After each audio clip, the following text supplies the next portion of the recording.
കഴിഞ്ഞ ദിവസങ്ങളിൽ പലപ്പോഴായി ഈ പരിപാടി അവതരിപ്പിക്കുമ്പോൾ പ്രേക്ഷകരിൽ പലരും കൊല്ലം റെയിൽവേ സ്റ്റേഷന് സമീപം പ്ലാസ്റ്റിക് ചേർന്ന എണ്ണപ്പലഹാരങ്ങൾ പിടിച്ചെടുത്ത സംഭവത്തിൽ അഭിപ്രായങ്ങൾ പറഞ്ഞിരുന്നു. എന്തുകൊണ്ടാണ് നടപടി ഉണ്ടാകാത്തത് എന്ന ചോദ്യങ്ങളും ഉയർന്നിരുന്നു. സംഭവത്തിൽ ഇപ്പോൾ കോർപ്പറേഷനും ഭക്ഷ്യസുരക്ഷാ വകുപ്പും തമ്മിൽ പോരുമുറുകുകയാണ്. യഥാസമയം സാമ്പിൾ ശേഖരിക്കാനോ എണ്ണ പരിശോധിക്കാനോ ഭക്ഷ്യസുരക്ഷാ വകുപ്പ് തയ്യാറായില്ല എന്നാണ് മേയർ ഹണി ബെഞ്ചമിന്റെ ആരോപണം. നടപടിയെടുക്കുന്നതിൽ വീഴ്ചയുണ്ടായി എന്ന വിമർശനവും ഉയർന്നു കേൾക്കുന്നു.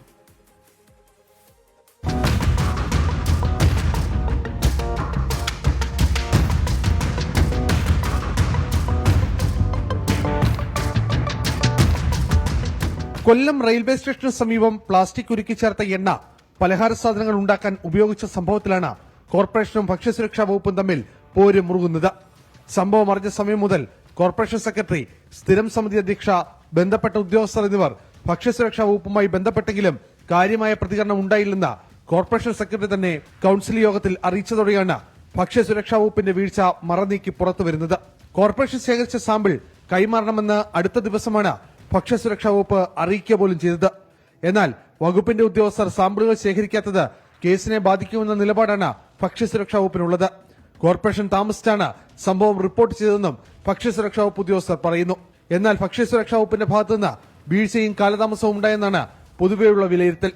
ജനങ്ങളുടെ ആരോഗ്യത്തെ ഗുരുതരമായി ബാധിക്കുന്ന എണ്ണ പിടിച്ചെടുത്ത ഉദ്യോഗസ്ഥനെ കുറ്റപ്പെടുത്തുന്ന സമീപനമാണ് ഭക്ഷ്യസുരക്ഷാ വകുപ്പ് നിലവിൽ സ്വീകരിക്കുന്നത്. സാമ്പിളുകൾ ശേഖരിക്കാനോ എണ്ണ പരിശോധിക്കാനോ ഭക്ഷ്യസുരക്ഷാ വകുപ്പ് ഇതുവരെ തയ്യാറായിട്ടുമില്ല.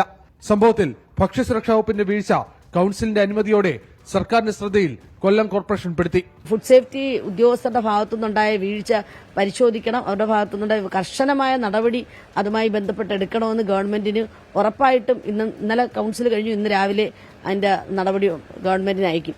ലൈസൻസ് ഇല്ലാതെ പ്രവർത്തിച്ചതിന്റെ പേരിലും മറ്റും കടയുടമയ്ക്കെതിരെ ഭക്ഷ്യസുരക്ഷാ വകുപ്പ് കേസെടുത്തിട്ടുണ്ട്. വിവിധ വകുപ്പുകളിലായി 10 ലക്ഷവും 2 ലക്ഷവും 1 ലക്ഷവും എന്നിങ്ങനെയാണ് പിഴ ഈടാക്കിയിട്ടുള്ളത്. മൊത്തം 13 ലക്ഷം രൂപ കടയുടമയ്ക്ക് പിഴയായി വിധിച്ചേക്കും. ഭക്ഷ്യസുരക്ഷാ സാമ്പിൾ തിരുവനന്തപുരത്തെ ലാബിലേക്ക് പരിശോധനയ്ക്ക് അയച്ചതിന്റെ ഫലം വരാൻ 14 ദിവസമോ അതിലധികമോ എടുത്തേക്കും. 24 കൊല്ലം. പൊതുജനം കഴുതയല്ല സാർ.